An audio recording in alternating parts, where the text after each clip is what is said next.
Hello from the studio at African Utility Week. I'm Rose Bundock, editor of metering.com, and I'm joined now by Simon Lude, research engineer at the Fraunhofer Institute in Germany. Hi. Thanks for joining us, Simon. Thank you for having me. You gave a presentation this morning on concentrated solar power. Yes. Could you just summarise that for us, the key findings and the kind of the lessons that you were hoping to give to the audience on it? Yes. So I was given a presentation about a project we did in Kuwait, the state of Kuwait on the Arabian Peninsula. And what we did there is Kuwait wants to, or has dedicated an area of 100 square kilometers where they want to build a 2 gigawatt renewable energy park, and they want to include solar energy and wind energy. They're not including hydro, obviously, because they're in the desert and there's just no potential for hydro. But they're looking into different solar technologies and different wind technologies. So what we did, we were subcontracted by the main consultant to develop a method to optimize the technology mix for that area for the 2 gigawatts. So we did this, we did the method, we did the optimization, and it turned out that we developed different scenarios with different focuses.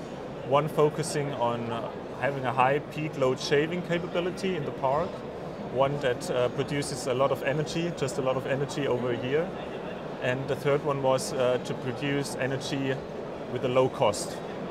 So in the end we presented these three scenarios to the project owner in Kuwait, and they made a decision which scenario they wanted to go for, and then we implemented it a bit further and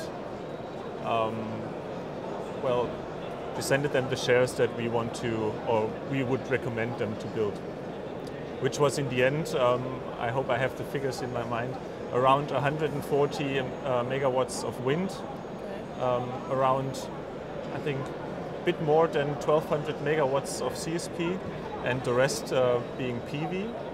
The reason for CSP having such a high share were that there was just a lot of land available, so you can build large CSP plants. And of course, CSP gives you the opportunity to shift the energy production towards those hours where you need it the most, which is quite similar to South Africa, late in the evening. So when typically the sun is not there anymore and you need some kind of ability to shift your production away from the actual solar peak that you have on midday. So on that project, what kind of storage solutions are they looking at? CSP in general has different storage options, and the one that is most commonly implemented already in the existing CSP plants is a 2-tank molten salt storage system, where you have 2 tanks that both hold molten salt, so it's already liquid in both tanks, it doesn't freeze. That's the thing you want to avoid, because then you have just a big block of salt that you will have to melt again. But actually one is around at 230 degrees, and the other, which we call the cold tank actually, and the other one is the hot tank, which is at around 400 degrees. So you just store the thermal energy that is produced by your solar field in this storage system by heating the salt up from the cold to the hot temperature. And then once you need it, once you have to discharge the storage, you just produce steam from the hot salt by cooling it again. So because that's typical for CSP, that you have this conventional power block that runs a steam turbine, which is good for the grid and which is just has a long track record. I mean, steam turbines, they're around forever. Yes, since quite a long time. Yes. So that's the one that is most commercially implemented already, and there are some other storage options, direct storage of salt, and also some R&D stage storage systems. You can also store the steam directly, but that's a lot more complicated because you have to pressurize it. Typically, this is done for smaller capacities. as it's now the case in the Key Solar 1 plant. Abengoa is building it up at Uppington in the Northern Cape right now. Yes. So how applicable do you think this technology is for Africa in terms of the costs and the suitability?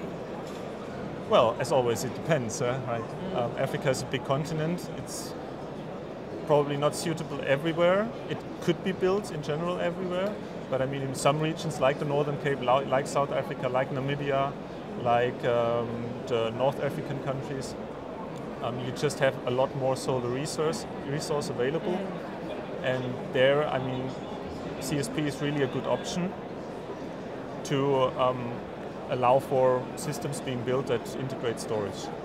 What was the second part of your question? I suppose in terms of the cost, I mean, the CSP cost. is known for being more costly than PV. CSP is known to be more costly than PV, yeah, that's true. It's actually true. Do you envisage that those costs, similar to PV, will start to lower? They will lower because, I mean, it's just an economy of scales question. And also, I mean, the systems get more efficient, operation maintenance gets more efficient. So the costs will come down for sure, but probably not at the same rate as PV, because PV is more like what do you say, when like CPUs or computer stuff, it gets just a lot. The wafer production, it has the cost comes down quite quickly compared to CSP, which is more piping. I mentioned already the conventional power block. It's already quite developed.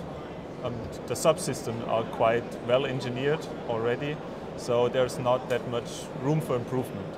But I mean, through more efficient production technologies and more efficient operation maintenance, the cost will come down. And because you can use CSP, as I mentioned, for peak load, it's a bit unfair to compare it directly to PV, because energy that you can just have on demand, just as spinning reserve in the grid as is now, it's just more valuable. So you can pay more money for it because it's a higher value to you as a grid.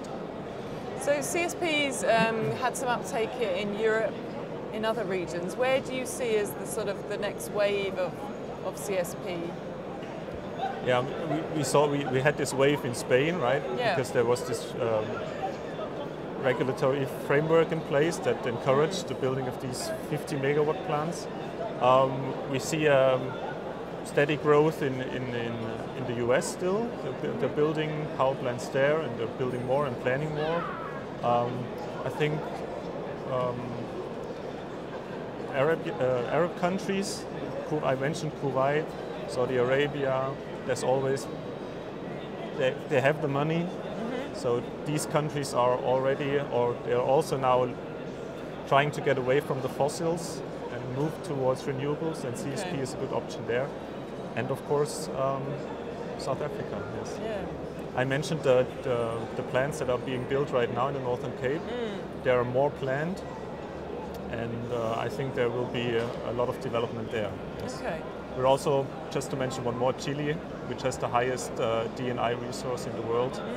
They are also Abengoa. They're building, or they're planning to build a big plant there as well. So I think these are great markets here.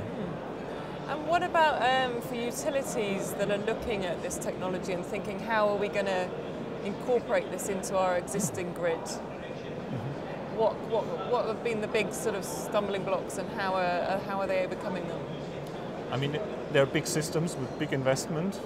So it's not, PV is a bit more flexible size-wise, so you can just build a small system. If you don't have the money for a big system, you just build a small one. But I'm not a financial expert, so you really have to be careful with that. But in general, I mean, it's a big investment. There are big barriers for just getting it started in the beginning. And yes, that's the one I can think of. What about the sort of interoperability of it with a grid? As I mentioned, it's a steam turbine as it is in a fossil fuel plant or in a coal power plant. you have the storage. Therefore, it is possible to, if the storage is big enough, you can look at this as a conventional power plant that you can just use. So, I mean, the interface between grid and CSP should be pretty conventional, actually. And when will CSP kind of reach grid parity, or has it already, would you say? Well, that depends really what you understand for grid parity. I already mentioned the peak supply. If you're looking at gas power plants that are used right now for peak load or peak demand supply, they have I don't know about the cost in South Africa, but they have generally a higher cost than compared to base load power plants such as a coal-fired power plant. So if you look at CSP from that point, then you can, I'm pretty sure that we're either very close or already there in South Africa. Okay. And when you look at feed-in tariffs, for example, in the US, where power plants get feed-in tariffs around $13–14 cents, they are already quite cheap. So at the Institute, the Fraunhofer Institute, what can we expect research? Can we expect to see coming out there soon? Okay, yeah. So basically, the Fraunhofer Institute is quite a big institute, the Fraunhofer Institute for Solar Energy Systems, because there are quite a number of Fraunhofer institutes all over Germany working on different topics in applied sciences. So we are the ones working on solar energy system, and our institute alone has over 1,200 staff. And we're working on a lot of different topics. A lot of people are working on PV. Quite some people are working on smart grids, on hydrogen systems, on storage systems, battery storage systems, on small distributed generation, centralized generation, and also CSP, and that's the group I'm working in. And yeah, besides component development and collector development, we develop mirrors and materials, and we do also yield analysis and yield calculation, and we simulate.